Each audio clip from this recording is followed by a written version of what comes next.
हम सबकी जिंदगी में इंडियन रेलवे की एक खास जगह है ना। ये सिर्फ सफर का एक जरिया नहीं बल्कि रोजमर्रा की जिंदगी का एक अहम हिस्सा है। और अब हमारा यही रेलवे एक बहुत बड़े एक जबरदस्त बदलाव के दौर से गुजर रहा है। जरा सोचिए, एक ऐसा स्टेशन जो सिर्फ ट्रेन पकड़ने या उतरने की जगह ना हो, बल्कि वो उस शहर की नई पहचान बन जाए, उसकी धड़कन बन जाए। यही वो बड़ी सोच है जो एक नई क्रांति को जन्म दे रही है। और इस क्रांति का नाम है अमृत भारत स्टेशन योजना, या जिसे हम ABSS भी कह सकते हैं। ये एक बहुत ही महत्वाकांक्षी नेशनल मिशन है जिसका एक ही मकसद है, हमारे देश के रेलवे स्टेशनों की सूरत पूरी तरह से बदल देना। तो चलिए आज इस पूरे बदलाव को करीब से समझते हैं। हम बात करेंगे कि इस क्रांति के पीछे का विजन क्या है, देखेंगे कि एक मॉडर्न स्टेशन का अनुभव कैसा होगा, पश्चिम बंगाल में चल रहे काम पर एक नजर डालेंगे और ये भी जानेंगे कि ये स्टेशन सिर्फ स्टेशन से बढ़कर और क्या-क्या बनने वाले हैं। तो शुरू करते हैं पहले खंड से। आखिर इस इतने बड़े बदलाव के पीछे की सोच क्या है, ये क्यों किया जा रहा है? देखिए, ये स्कीम सिर्फ रंग रोगन या नई टाइलें लगाने के बारे में नहीं है। इसका असली मकसद कहीं ज्यादा बड़ा है। स्टेशनों को मॉडर्न सिटी सेंटर्स बनाना है। मतलब एक ऐसी जगह जो न सिर्फ यात्रियों का सफर आसान बनाए बल्कि शहर की अर्थव्यवस्था को भी रफ्तार दे। तो ये तो हुई विजन की बड़ी बड़ी बातें, लेकिन हम जैसे आम यात्रियों के लिए इसका असल में मतलब क्या है? जब हम अगली बार ट्रेन पकड़ने जाएंगे तो हमें क्या अलग दिखेगा? चलिए अब ये देखते हैं। अब स्टेशनों पर आपको मॉडर्न वेटिंग एरिया, बेहतर साफ सफाई और आने जाने में आसानी के लिए लिफ्ट और एस्केलेटर्स जैसी सुविधाएं मिलेंगी। सुरक्षा के लिए बेहतर CCTV सिस्टम और जानकारी के लिए डिजिटल डिस्प्ले होंगे। मतलब कुल मिलाकर हमारा सफर अब पहले से कई ज्यादा आरामदायक और सुरक्षित होने वाला है। ये सब सुनने में तो बहुत अच्छा लगता है ना? लेकिन सवाल ये है कि क्या जमीन पर भी कुछ काम हो रहा है? तो इसका जवाब जानने के लिए चलते हैं पश्चिम बंगाल, जहां ये योजना बहुत तेजी से आगे बढ़ रही है। पूरे 101 स्टेशन, ये कोई छोटा मोटा आंकड़ा नहीं है।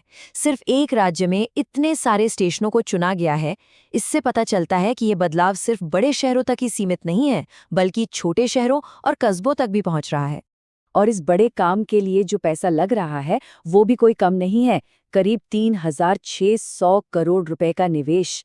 ये रकम दिखाती है कि सरकार इस बदलाव को लेकर कितनी गंभीर है और इसका मकसद इस क्षेत्र के रेलवे इंफ्रास्ट्रक्चर को हमेशा के लिए बदल देना है। और देखिए, ये सिर्फ कागजी बातें नहीं हैं, काम असल में हो भी रहा है और नतीजे भी दिखने लगे हैं। हाल ही में हल्दिया, तमलुक और सिउरी जैसे स्टेशनों को एक बिल्कुल नए और आधुनिक रूप में लोगों के लिए खोल दिया गया है। ये इस बात का पक्का सबूत है कि बदलाव जमीन पर उतर रहा है। अब जरा यात्री सुविधाओं से आगे बढ़कर देखते हैं, इन स्टेशनों का हमारे शहरों की आर्थिक और सामाजिक जिंदगी पर क्या असर पड़ेगा, क्योंकि अब ये सिर्फ स्टेशन नहीं रहने वाले। देखिए, एक तरफ है पुराना मॉडल, यानी एक ऐसी जगह जहां हम बस ट्रेन पकड़ने जाते थे, और दूसरी तरफ है भविष्य की तस्वीर, एक सिटी सेंटर, एक ऐसा हब जहां शॉपिंग एरिया, फूड कोर्ट और यहां तक कि ऑफिस स्पेस भी होगा। ये स्टेशन अब शहरों के विकास के नए इंजन बनेंगे। और इसी सिटी सेंटर वाली सोच को और मजबूत करती है एक और पहल, वन स्टेशन वन प्रोडक्ट। इसका मकसद है कि स्टेशन पर ही स्थानीय कारीगरों को अपने हाथ से बने सामान बेचने के लिए एक बाजार मिले। इससे न सिर्फ स्थानीय कला को बढ़ावा मिलेगा बल्कि अर्थव्यवस्था को भी फायदा होगा। तो चलिए अब इस पूरी तस्वीर को और बड़े कैनवस पर देखते हैं। पूरे देश के स्तर पर इस योजना का क्या मतलब है और क्या ये भविष्य की जरूरतों के लिए भी तैयार है? पूरे भारत में 1337 से भी ज्यादा स्टेशन। ये आंकड़ा अपने आप में इस योजना के विशाल पैमाने और महत्वाकांक्षा को बयां करता है।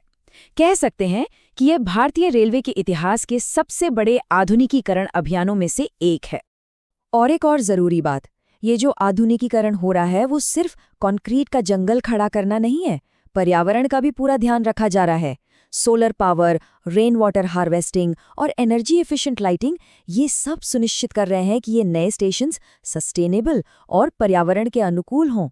और आखिर में ये समझना सबसे जरूरी है कि ये सब कुछ क्यों हो रहा है। ये योजना सिर्फ रेलवे को बदलने के बारे में नहीं है, बल्कि ये विकसित भारत के बड़े सपने का एक अहम हिस्सा है, क्योंकि एक मजबूत रेलवे नेटवर्क ही एक मजबूत देश की नींव रखता है।